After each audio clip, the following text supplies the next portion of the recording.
This is question is maximum minimum. Maximum minimum आपकी क्या help करता है, ये एग्जाम में आने वाला है, एचएससी में ये क्वेश्चन पूछा जाता है, इस type of question maximum minimum. Question क्या है, total cost of producing x unit is this one.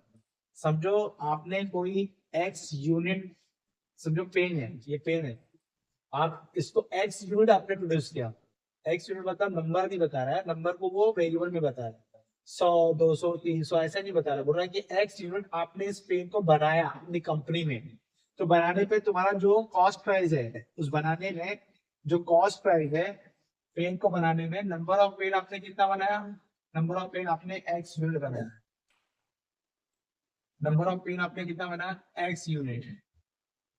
अब एक्स यूनिट आपने नंबर ऑफ पेन बनाया, उसमें आपका कॉस्ट प्राइस कितना लगा, x square plus 60x plus 50, ये आपका कॉस्ट प्राइस लगा। फिर आपने अब पर यूनिट एक पेन को आपने कितने में बेचा, सेलिंग प्राइस, सेलिंग प्राइस, ये टोटल कॉस्ट है बेटा, ये टोटल इतना टोटल पैसा आपका खर्चा हो गया एक्स यूनिट पेन बनाने में। इस पेन को बनाने में, एक्स यूनिट पेन बनाने में आपको इसका टोटल पैसा लग गया। अब मार्केट में आप एक पेन बेचने जा रहे हो, तो एक पेन का प्राइस है पर यूनिट, पर यूनिट ये प्राइस है 80 माइनस एक्स। आप पर यूनिट कितना पेन बेच रहे हो, मतलब एक पेन आप कितने बेच रहे हो, 80 माइनस एक्स, एक पेन है। तो पूरा जब आपने एक्स पेन अगर आप सोल्ड करोगे तो आपको टोटल इतना पैसा आएगा सेलिंग प्राइस से। एक पेन का प्राइस इतना है तो टोटल पेन का प्राइस कितना, 180x माइनस इंटू एक्स। तो मेरा ये सेलिंग प्राइस हो गया। फिर उसने बोला आप for what unit is the profit max, maximum profit निकालो। आप जब सेलिंग करने जाते हो किसी कंपनी का, जब सेल बढ़ना है तो वो बोलता है 8 दिसंबर में मुझे मैक्सिमम प्रॉफिट हुआ, नवंबर में मुझे मैक्सिमम प्रॉफिट हुआ। वो पूरे 12 महीने को, पूरे 12 महीने को क्या करता है, डिवाइड करता है, और फिर बोलता है मेरा बेस्ट सेल क्या था जनवरी, मेरा बेस्ट सेल क्या था दिसंबर। तो वो आपको सबसे ज्यादा पेन का profit x number of unit बताना है, मुझे मुझे एक्स की वैल्यू बताना है कि कंपनी कितना यूनिट बेचेगा कि उसको मैक्सिमम प्रॉफिट होगा, कितना यूनिट बेचेगा उसको मैक्सिमम प्रॉफिट होगा। अब क्या करना है इसमें कि मुझे प्रॉफिट को मैक्सिमाइज करना है, प्रॉफिट को मैक्स करना है। तो मुझे प्रॉफिट को मैक्स करना है, जिसको मैक्स करना होता है वही हमारा एफ ऑफ एक्स होता है। तो प्रॉफिट क्या होगा, प्रॉफिट होगा तुम्हारा selling price minus cost price, यही मेरा प्रॉफिट होगा। क्योंकि जो तुमने पैसे दिए और जो पैसे तुम्हारे पास आए, तो दिया हुआ पैसा आया हुआ पैसे में जो डिफरेंस होगा वही तुम्हारा लॉस और प्रॉफिट कहलाएगा। अगर तुम्हारा एसपी बड़ा होगा तो प्रॉफिट होगा, और अगर एसपी छोटा होगा तो लॉस होगा। तो मेरा जो एफ ऑफ एक्स है वो एसपी माइनस सीपी है। तो एफ ऑफ एक्स मेरा क्या आएगा यहाँ पे, x square 180 minus x into x minus x square plus 60x plus 50, ये आ रहा है। फिर मेरा इसको सॉल्व करेंगे, 180x minus x square minus x square minus 60x minus 50। अब मुझे जस्ट सॉल्व किया दिमाग लगाकर, तो भैया मेरे पास तो माइनस 2x स्क्वायर हो गया, और ये माइनस प्लस 120x हो गया, माइनस 50 हो गया, ये मेरा एफ ऑफ एक्स तैयार हो गया। अब एफ ऑफ एक्स तैयार होने के बाद मुझे क्या करना है, हाँ मैंने तुम्हें बताया था कि इसको 2 बार डेरिवेटिव लेना है, तो आप इसको 2 बार डेरिवेटिव लो। पहले बार डेरिवेटिव लिया, डेरिवेटिव मतलब differentiate with respect to x लिया, और मैंने आपको बताया था derivative of f of x को हम लोग एफ डैश एक्स लिखते हैं। तो ये -4x आया प्लस 120 है। फिर वापस इसको एक बार डेरिवेटिव लो, इसको वापस डेरिवेटिव -4 आ गया। अब उसके बाद डेरिवेटिव लेने के बाद आपको क्या बताया था कि एफ डैश एक्स को 0 पुट कर दो। तो जैसे 0 पुट किया तो बच्चों क्या आएगा, -4x प्लस 120 इक्वल टू 0। तो 4x equal to 120, x equal to कितना होगा 30। अब ये 30 यूनिट आप कहाँ डालेंगे, डबल डेरिवेटिव में डालेंगे। डबल डेरिवेटिव डालने पे भी मेरे को क्या मिला, ये -4 मिला, तो विच इज लेस देन 0। तो कहने का मतलब है, मैंने कहा था कि अगर एम डबल डैश हमारा लेस देन 0 होगा, x की यूनिट मैक्सिमा कहलाएगी, x इक्वल टू 30 यूनिट, ये अपना मैक्स है। इसका मतलब अगर कंपनी 30 पेन बेचेगी, पूरे 30 पेन बेचेगी, तो उसको मैक्सिमम से मैक्सिमम प्रॉफिट होगा। तो ये मेरा क्वेश्चन था।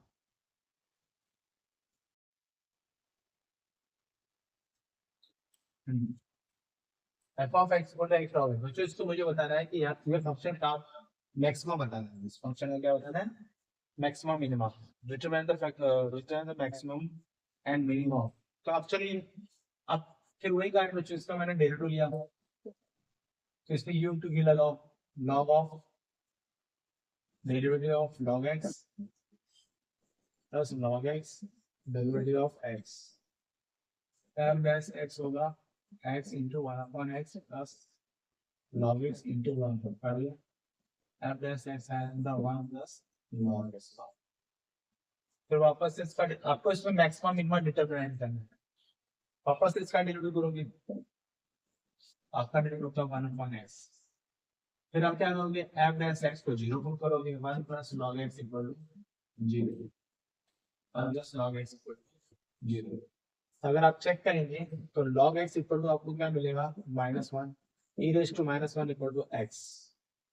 ये जो है ये फॉर्मूला है, व्हाट फॉर्मूला, ये फॉर्मूला है, log को हल करने का फॉर्मूला ये है, log base a to b equal to c plus a raise to c equal to और b, ये फॉर्मूला है।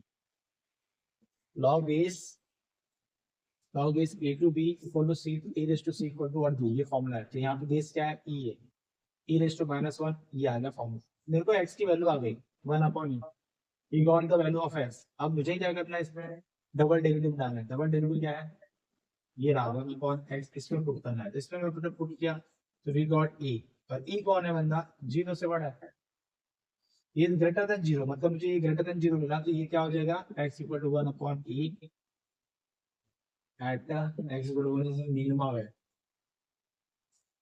वैल्यू, x की मिनिमम वैल्यू क्या है, वन अपॉन e, यहाँ पे मिनिमम मालूम हो गया। इनकी शक्ल पहचान लो, ये है हमारे डिमांड फंक्शन है, डिमांड फंक्शन। डिमांड फंक्शन मतलब कि जब भी मार्केट में आईफोन ऐसे लोगों की डिमांड बढ़ती है उसको हम बोलते हैं डिमांड फंक्शन। फिर उसके बाद आ जाता है सप्लाई फंक्शन। जब डिमांड बढ़ेगी बच्चों तो सप्लाई तो बढ़ने वाली है। अब ये इकोनॉमिक्स पढ़ रहे हैं, application of derivative in economics. अब अपने डेरिवेटिव को भी इकोनॉमिक्स में अप्लाई करते हो। इसके पहले आपने अपने डेरिवेटिव को मैथ्स में अप्लाई किया, रेक्टेंगल बनाया, फिर उसके बाद नंबर को डिवाइड किया, सेलिंग प्राइस कॉस्ट प्राइस में यूज किया। अब अपने डेरिवेटिव को आप इकोनॉमिक्स में अप्लाई करोगे। तो ये डिमांड फंक्शन है और ये सप्लाई फंक्शन है, दो फंक्शन हो गए, ये सप्लाई फंक्शन हो गया। अब ये बंदा क्या करता है, जब डिमांड उठेगा तो सप्लाई बढ़ेगा, ठीक है। फिर उसके बाद आता है बच्चों कॉस्ट फंक्शन, और आता है कॉस्ट फंक्शन। अब ये कॉस्ट फंक्शन कौन है भैया, जब डिमांड बढ़ेगा तो पहले आपका कॉस्ट जाएगा, पहले बिल्डिंग तैयार होगी तो पैसे लगेंगे बिल्डर के, फिर उसके बाद डिमांड के हिसाब से सप्लाई होगा। फिर कॉस्ट फंक्शन के बाद बच्चों क्या होता है, एक बंदे का नाम है रेवेन्यू फंक्शन।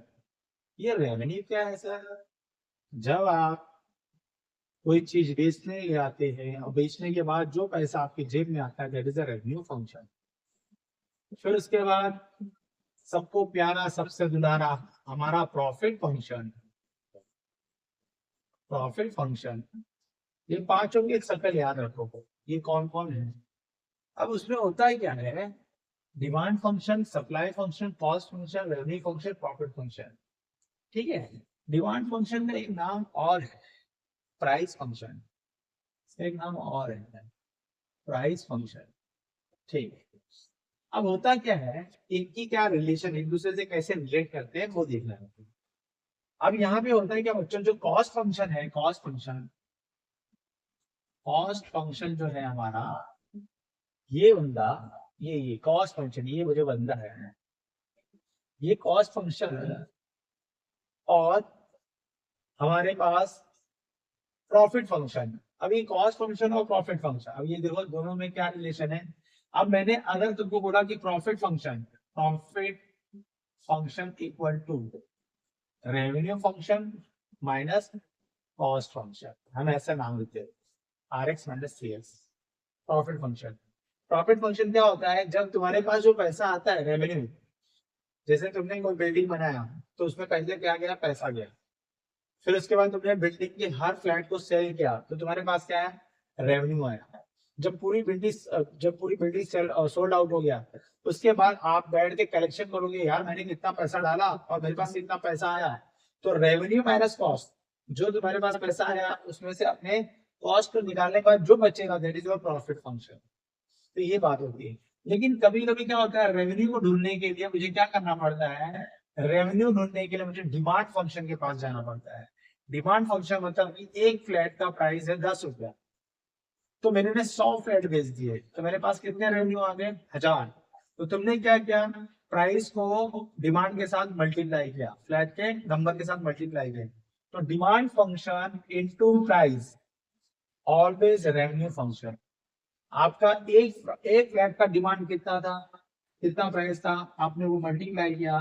कभी भी डिमांड फंक्शन में आपको एक्स यूनिट से मल्टीप्लाई करना होता है।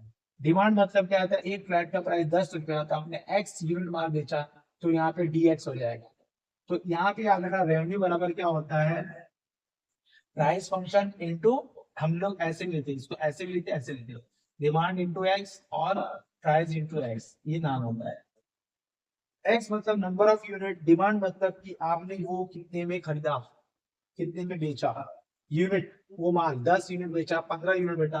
जैसे आप गए आज बोला मैंने 2 फ्लैट बेचा है, तो 2 फ्लैट का प्राइस है, अगर एक फ्लैट का प्राइस है 10 रुपया, तो आपने आपने कितना रेवेन्यू किया एक दिन में? 20 रुपए का रेवेन्यू। तो ये रेवेन्यू फंक्शन मिला। अब इसमें क्या होता है बच्चों, अब इसके अंदर थोड़ा सा सीखना ये होता है कि हम लोग इसके अंदर जब इसका डेरिवेटिव निकालते हैं डिमांड फंक्शन, तो एक वर्ड है मार्जिनल, मार्जिनल सप्लाई या मार्जिनल कॉस्ट या मार्जिनल रेवेन्यू। तो बच्चों इनका मार्जिनल रेवेन्यू का मतलब क्या होता है कि आपने इसका डेरिवेटिव ले लिया, तो ये मार्जिनल रेवेन्यू, इसको हम लोग बोलेंगे मार्जिनल, मार्जिनल सप्लाई। अब ये मार्जिनल कॉस्ट क्या होता है? मार्जिनल कॉस्ट क्या होता है? जब मैंने डेरिवेटिव ले लिया कॉस्ट का। मार्जिनल रेवेन्यू क्या होता है? जब मैंने डेरिवेटिव ले लिया रेवेन्यू का। ये हो गया marginal, marginal cost. Marginal word बच्चों जब भी आ जाए, एकदम सिंपल सी बात है, ये मार्जिनल वर्ड का मतलब होता है डेरिवेटिव। ये जिस पे अप्लाई हो जाए उसका डेरिवेटिव मुझे निकालना है। Marginal revenue, marginal cost, marginal supply, जब भी ऐसे वर्ड आ जाए तो समझ जाओ कि आप उसको डेरिवेटिव करने के लिए बोल रहे हैं सामने वाले। मार्जिनल का मतलब होता है डेरिवेटिव लेना। तो ये हमारा हो गया फॉर्मूला। में क्या बोलना है? डिमांड फंक्शन आपको दिया है 40 minus 6p/8। Check whether it is increasing और डिक्रीजिंग। आपको चेक करना है कि इंक्रीजिंग है कि डिक्रीजिंग। कोई फंक्शन को अगर चेक करने का गया कि बच्चों के फंक्शन इंक्रीजिंग है या डिक्रीजिंग है, मैक्सिमम मिनिमम अलग है, इंक्रीजिंग डिक्रीजिंग अलग है। अगर इंक्रीजिंग डिक्रीजिंग बोल रहा है, देखो मैं आपको समझा देता हूँ, अगर इंक्रीजिंग डिक्रीजिंग वर्ड यूज कर रहा है तो आप एफ ऑफ एक्स का एक बार डेरिवेटिव ले लो बस।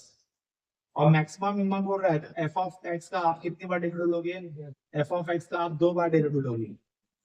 और फिर उसके बाद क्या करोगे? एफ डैश एक्स को 0 पुट करोगे, तो इसकी जो वैल्यू आएगी एक्स वाई या एक्स टू जो भी आएगी वो इसमें पुट करोगे। अगर पुट करने पे लेस देन 0 आया तो मैक्सिमम, और ग्रेटर देन 0 आया तो मिनिमम। इंक्रीजिंग डिक्रीजिंग अलग है, आपको एक ही बार डेरिवेटिव करना पड़ता है। तो मुझे इसमें चेक करना है कि मेरा फंक्शन क्या है, इंक्रीजिंग और डिक्रीजिंग है। तो मुझे क्या करना है, यहाँ पर डिफरेंशिएट करना है एक ही बार। तो मैंने यहाँ पे डी को बुलाया और बोला भाई तुमको चेक करना है मुझे कि इंक्रीजिंग हो कि डिक्रीजिंग हो अपने प्राइस पे। तो यहाँ पे हमने डिफरेंशिएट विद रिस्पेक्ट टू क्या कर दिया? विद रिस्पेक्ट टू पी कर दिया। तो क्या आएगा? डी का है डी टी आ जाएगा, और इसका डेरिवेटिव 0 हो जाएगा, -5/8 आएगा, जो कि निगेटिव होता है। -5/8 आया, it is a decreasing function. तो मैं बोलूंगा कि my demand function is decreasing function. यहाँ पे मेरा क्या था, बस चेक करना था वेदर इट इज इंक्रीजिंग और decreasing. It is a decreasing function, आप लिख दो डिक्रीजिंग फंक्शन।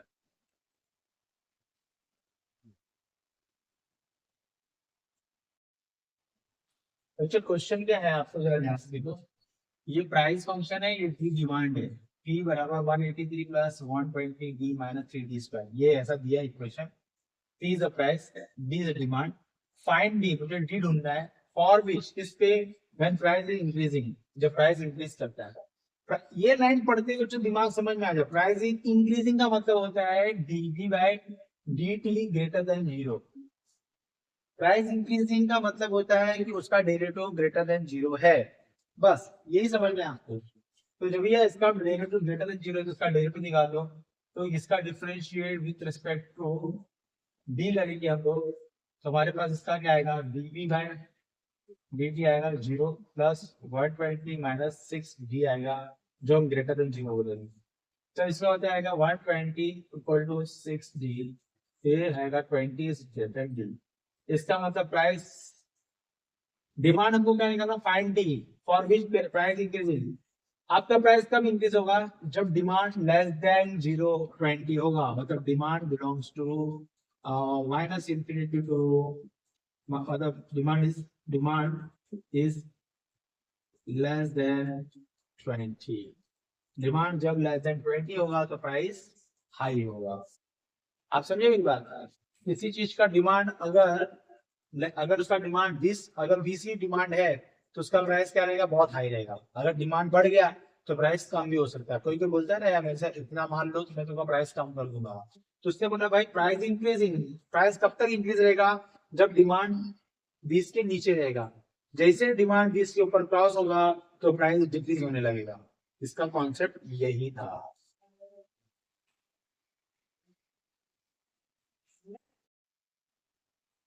क्वेश्चन ये है कि टोटल कॉस्ट फंक्शन आपका ये है, find the value of x for which total cost is decreasing.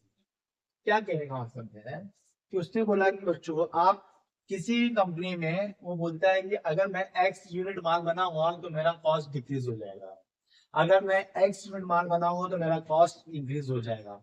कभी कभी क्या होता है, जैसे कि कोई ट्रेन का डब्बा है, उस ट्रेन के डब्बे के अंदर 72 सीट होती है।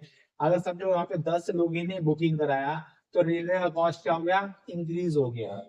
अगर उसमें बुकिंग पूरा 72 की जगह पे 100 बुकिंग हो गई वेटिंग के साथ, तो हमारा कॉस्ट क्या हो जाएगा, डिक्रीज हो जाएगा। इसका रेलवे का मतलब क्या होता है इन दिस केस कि भैया कॉस्ट इंक्रीज और डिक्रीज भी करता है नंबर ऑफ यूनिट पे।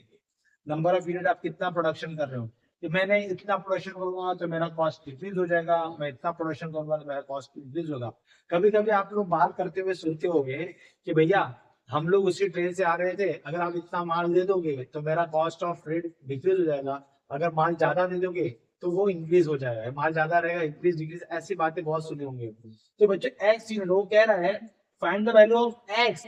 एक्स मतलब यूनिट, जैसे पेन का नंबर यूनिट 15 20 25, कोई कंपनी पेन बना रही है, that is x unit pen बनाया उसने, for which total cost is decrease.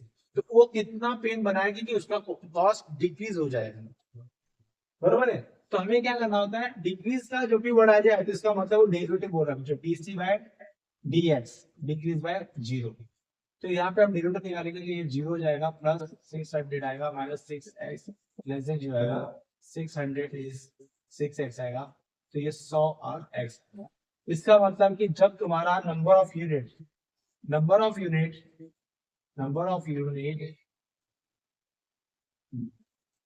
More than 100 जब होगा तो हमारा जो कॉस्ट है वो डिक्रीज हो जाएगा। अगर x यूनिट 100 के नीचे रहेगा तो हमारा कॉस्ट इंक्रीज रहेगा। क्वेश्चन इज व्हाट बेटा, कोई कंपनी है उसने x यूनिट माल बनाया, x यूनिट माल बनाने के लिए मैं ये पेन का एग्जांपल देता हूँ कि किसी कंपनी ने ये x यूनिट पेन बनाया, उसको कितना खर्चा आएगा 180 प्लस 4x, और उसको बेचने के बाद उसका प्राइस जितने क्या पूरा 180 plus 4x cost function, cost price है। मतलब उसको उसने पेन को बनाने में जितना पैसा खर्चा किया वो ये है। हाँ भाई, और उसके बाद प्राइस क्या है, उसका प्राइस क्या है 240 माइनस एक्स। तो मैंने आपको कहा था कि प्राइस फंक्शन में अगर मैंने ये बच्चों प्राइस दिया, उसने क्या दिया, इसका सेलिंग प्राइस पर यूनिट है ये। तो अगर मैंने यहाँ पे बच्चों रेवेन्यू निकालने की कोशिश की, रेवेन्यू, रेवेन्यू क्या होता है, price function, price into number of units, तो नंबर ऑफ यूनिट होता है। तो भैया यहाँ पे पीएक्स हो जाएगा, ये प्राइस फंक्शन इनटू पीएक्स हो जाएगा। और जो प्राइस फंक्शन है वो इस वक्त मेरे पास क्या है, 240 माइनस एक्स इंटू एक्स हो गया, ये मेरा रेवेन्यू हो गया। रेवेन्यू मेरा आया 240 माइनस एक्स, मतलब कि उसने प्राइस क्या लगाया था 240 माइनस एक्स। अगर मैं एक्स यूनिट माल बेचूंगा तो इतना पैसा मेरे हाथ में आएगा, वही मेरा रेवेन्यू फंक्शन है। अब उसने बोला कि फॉर विच, कितना मैं एक्स को बेचूं कि मेरा रेवेन्यू इंक्रीज हो जाए, कितना मैं एक्स को बेचूं मेरा रेवेन्यू क्या होना चाहिए, इंक्रीज होना चाहिए। तो फिर सिंपल सी बात है, इंक्रीज बोला है इसका मतलब क्या हो गया 240 x minus x square. Increase बोला है तो इसका differential with respect to x कर लो, तो क्या हो जाएगा D R by D X बराबर 240 माइनस 2x कर दिया। अब क्या होगा, इंक्रीज बोला है, इसका मतलब क्या होगा, D R by D x by is greater than zero, तो 240 minus 2x greater than zero, तो x बच्चों क्या हो जाएगा भाई, 240 is greater than x 2x, तो ये जब इसको डिवाइड होगा तो कितना बन जाएगा, ये बरोबर है क्या?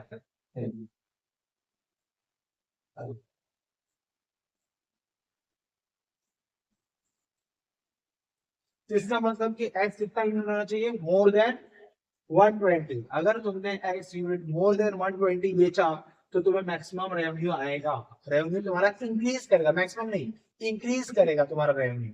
अगर जब तुम्हारा यूनिट x 120 के ऊपर जाएगा तुम्हारा रेवेन्यू इंक्रीज करेगा।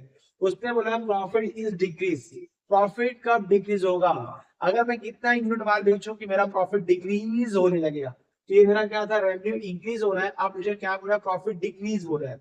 तो मेरे को एक चीज बताइए, प्रॉफिट डिक्रीज के लिए मुझे प्रॉफिट के लिए मुझे कॉस्ट फंक्शन और रेवेन्यू फंक्शन चाहिए। तो यहाँ पर देखिए मेरा कॉस्ट फंक्शन क्या है, प्रॉफिट क्या होता है, प्रॉफिट इक्वल टू होता है हमारे पास कॉस्ट फंक्शन माइनस सॉरी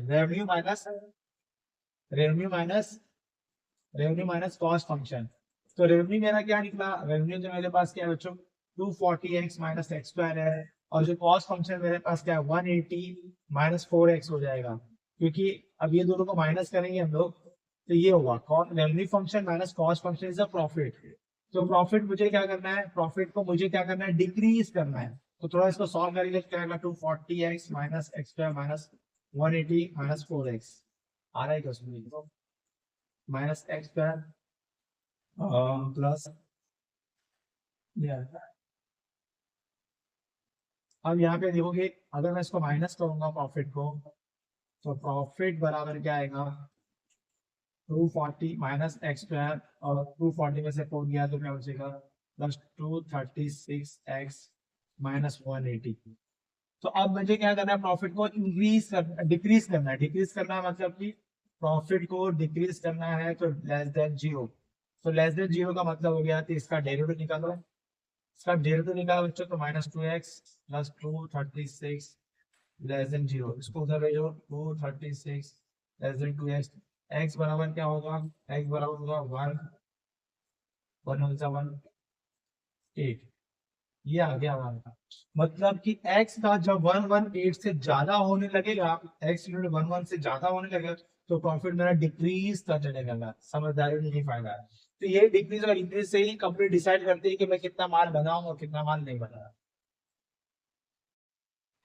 बच्चों क्वेश्चन नंबर 7 में हमको दिया गया है, क्वेश्चन पूछा आपने, find the marginal revenue, marginal revenue मतलब आरएम, ये फाइंड आउट करो। और उसने एवरेज रेवेन्यू मतलब आरए 45 दे रखा है, और इलास्टिसिटी ऑफ डिमांड उसने 5 दे रखा है ऐसे। तो इजी है, we have a formula, marginal revenue equal to average revenue bracket में 1 माइनस 1 अपॉन इलास्टिसिटी, फॉर्मूला है।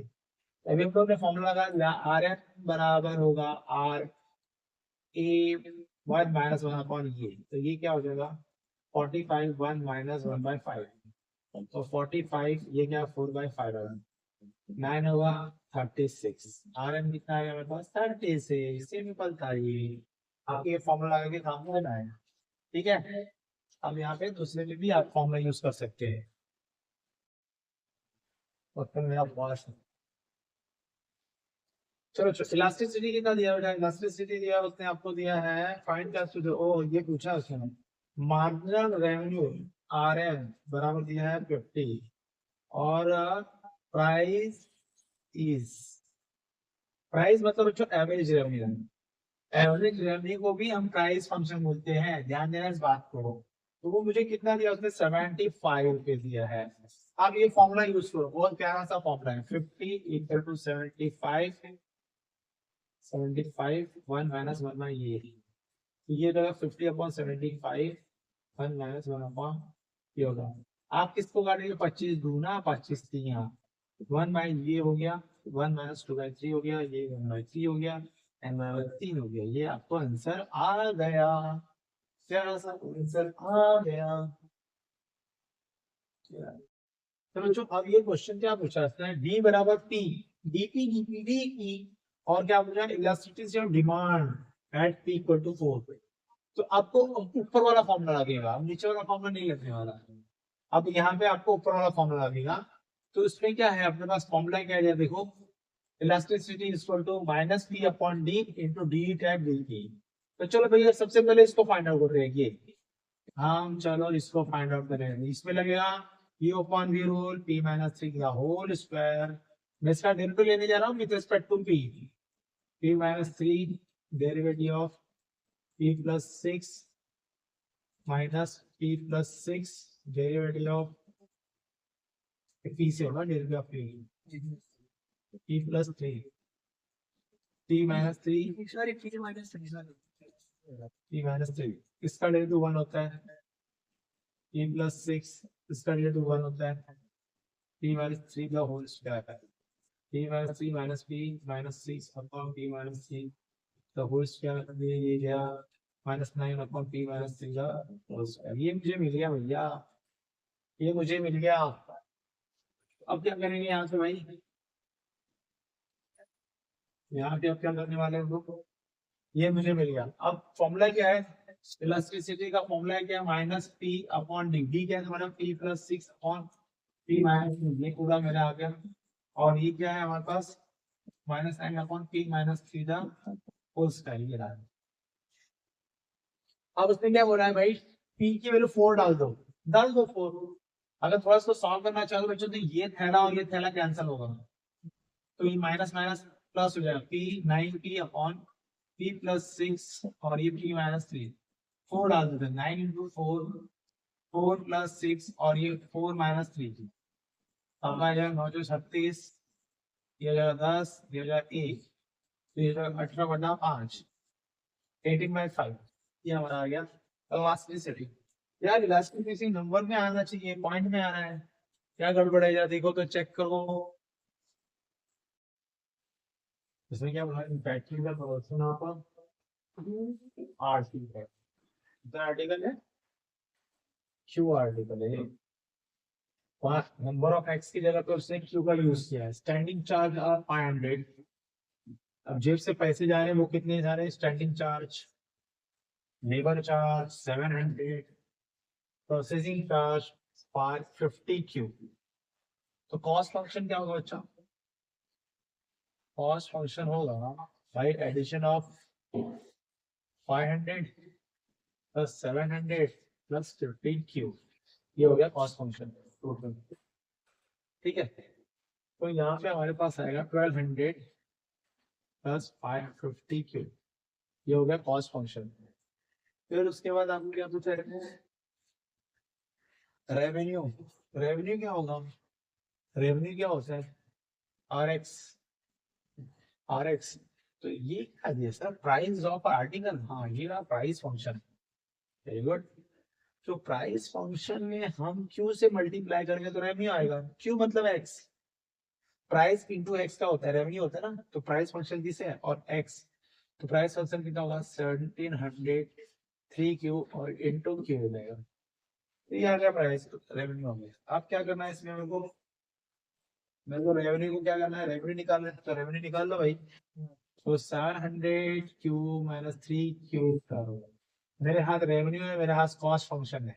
तो प्रॉफिट क्या होगा, और व्हाट वैल्यू, प्रॉफिट इंक्रीजिंग, तो पहले प्रॉफिट तो निकालो, प्रॉफिट इक्वल टू क्या होगा, रेवेन्यू माइनस कॉस्ट फंक्शन, तो क्या होगा यहाँ पे 700Q minus 3Q square, minus minus करेंगे तो साइन विल चेंज, तो 50Q, तो दिस इज 1700Q है ये, तो यह माइनस 3Q स्क्वायर होगा, और क्या होगा ये पूरा रेवेन्यू आएगा, और बस रेवेन्यू आएगा 1650 Q minus 3Q square minus 1200, ये होगा हमारे पास रेवेन्यू। मुझे क्या चाहिए इसमें, प्रॉफिट इज इंक्रीजिंग, तो what is the value of Q, at what value of Q profit is increasing, तो आपका एक प्रॉफिट है उसका डीपी अपॉन डी क्यू कर दो, डीपी अपॉन डी क्यू कर दिया कितना आएगा, ये आपका क्या था, हाँ तो आएगा बच्चों 1650 माइनस 6Q और इंक्रीजिंग का मतलब होता है ग्रेटर देन 0, तो 1650 cube 1650 divide by 6 greater than cube, तो क्यूब की क्या वैल्यू आई, क्यूब की वैल्यू आई लेस देन 275, लेस देन। तो प्रॉफिट इज इंक्रीजिंग, यहाँ पे लिखना profit is increasing, profit is increasing when Q is less then 275। ये कौन सा एग्जांपल, चलो भाई क्या दिया है, इलेक्ट्रिसिटी 11/14 दिया है, डिमांड दिया है तुमको। अब तुमको क्या है यहाँ पे बच्चों, सबसे पहला कांड क्या करेंगे आप लोग, उसका ये निकालेंगे। तो ये अपन होगा P अपन V होगा 3P minus the whole square 3P minus 1 2 minus 2P plus 3 आ गया, तो 6P minus 2 minus 6P minus 9 upon 3P minus 2 1 the whole square, ये हो गया 7 upon 3P minus 1 the whole square, ये आ गया माइनस 7 माइनस 2 माइनस 9 कितना होता है, फिर ये वर्ड दूसरा नंबर। अब ये मुझे निकालना है, तो माइनस पी, अब ये लिखो, ये फॉर्मूला लिखो, इस फॉर्मूले में डालो माइनस पी डी की जगह क्या आएगा, ये पूरी value 2p plus 3 upon 3p minus 1, और ये क्या होगा minus 11 upon 3p minus 1 whole square. कहानी ऐसी है कि अब ये दोनों से कैंसिल हो गई, ये थैला कैंसिल, तो we got 11p upon 2p plus 3 upon 3p minus 1 बराबर ही है।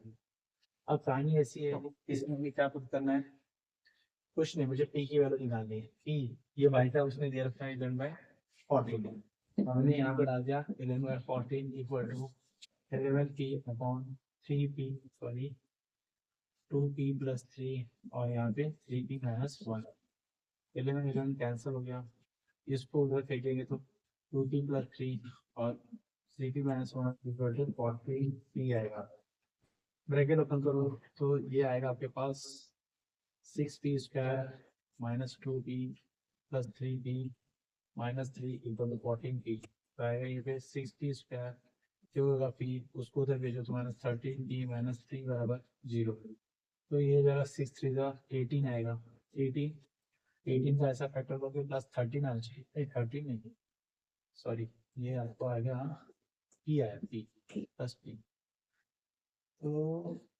नहीं मैंने गलती है, ये 6p स्क्वायर आया, ये p प्लस p आया, उधर गया तो सही में माइनस 13p आएगा, माइनस 3 तो माइनस 18 का ऐसा फैक्टर को 13 आना चाहिए, तो ये होगा 9, तो कितना होगा 9 नहीं 6 9 12 ही होता है, कुछ गलत दिया गया,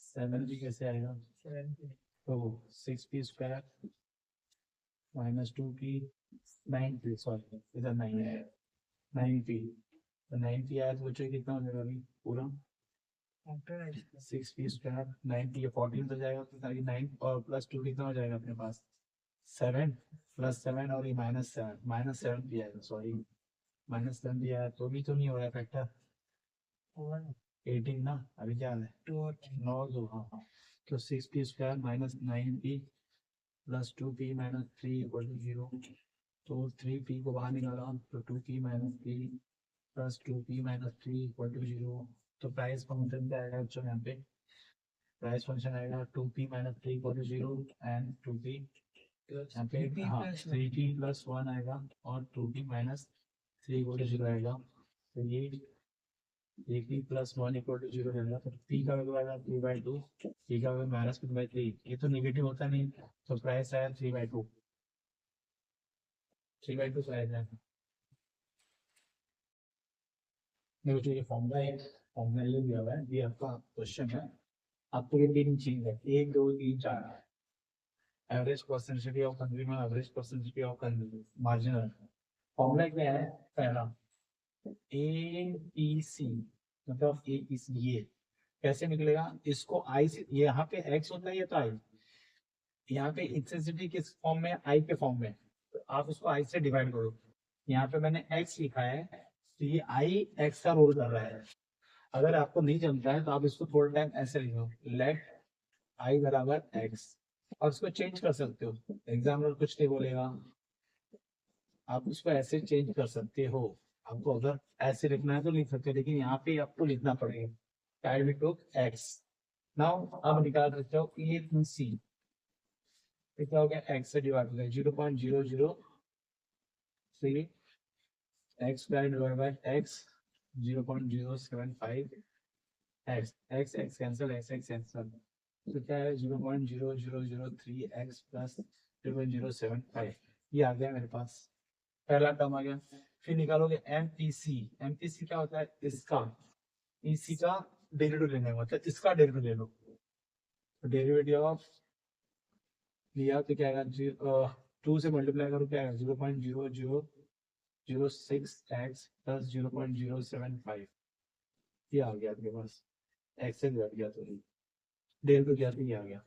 फिर तीसरा क्या है, आपको x की वैल्यू बच्चों, यहाँ पे आई है ना 1000, तो आपका x 1000 हो गया, तो आप 1000 की वैल्यू यहाँ पे पुट करो APC में, तो फोर्थ पॉइंट, ये तो आपका फर्स्ट हुआ, सेकंड हुआ, थर्ड पॉइंट आपको क्या करना है, APC जगह पे 1000 डालना है, तो 0.0003 इंटू 1000 प्लस 0.075, 1000 से मल्टीप्लाई करेंगे तो 3 बन जाएगा, 0.075 3.0755 का ये। फोर्थ पॉइंट MPC में भी आपको एक्स की वैल्यू 1000 डाल देंगे यहाँ पर, तो 1000 डालो क्या आएगा 0.0006 इंटू 1000 प्लस 0.075, 1000 से मल्टीप्लाई कर लो तो ये क्या हो जाएगा, हाँ मैंने तो जल्दी किया यहाँ पे, 1000 से मल्टीप्लाई करो तो 0.3 आएगा, ये 0.3 आएगा, तो ये बनेगा हमारे पास 0.375, इसको करोगे तो 0.6 बनेगा, 0.075 फिर आएगा 0.675 आएगा। फिफ्थ पॉइंट आपका क्या निकलेगा, आपका जो ये निकले, आपको ये चाहिए, तो दोनों का जो एडिशन होता है MPC प्लस MPS बराबर 1 होता है, तो MPC मेरे पास क्या है 0.675 है, MPS बराबर 1, तो MPS बराबर 1 माइनस 0.75 क्या आएगा, तो 1.000 5 9 में से 2 माइनस 6 के 3, तो मेरा जो आएगा ये 0.325, बहुत इजी है, फॉर्मूला दिए से आप कर सकते हो। Last question.